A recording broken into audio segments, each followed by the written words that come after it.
It's our readiness that meets with God's timing. I know sometimes we will be trusting God for some things, believing God for one miracle or the other. But are we truly ready for that thing we are trusting God for? That open doors, that upliftment, that favor. Are we truly ready for that next level? That job. We're asking God for a bigger job. Are we prepared to handle that kind of job when it comes? Are we prepared to handle that kind of breakthrough?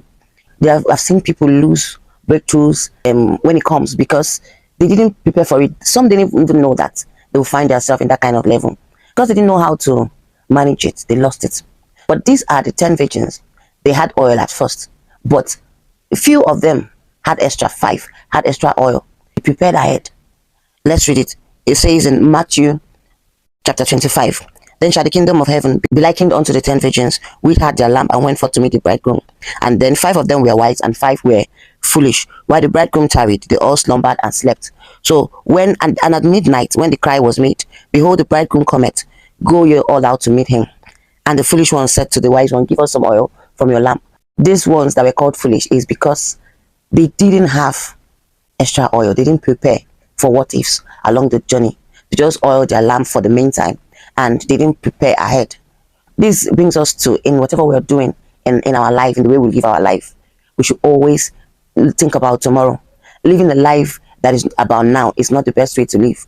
In our life, in our growing our kids, in our relationship with our family members, spouses, we should always know that there is tomorrow. The other 5, they were called foolish.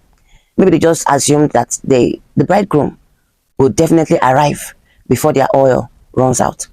Just like some will think that because things is all rosy now, that it's going to be rosy, and you don't plan ahead of time.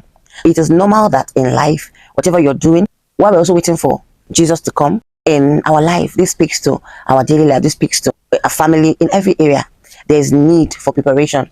In our schooling, in anything and everything we do, there's need for preparation. There's this saying that if you fail to plan, then you have planned to fail. So you must put preparation ahead of you.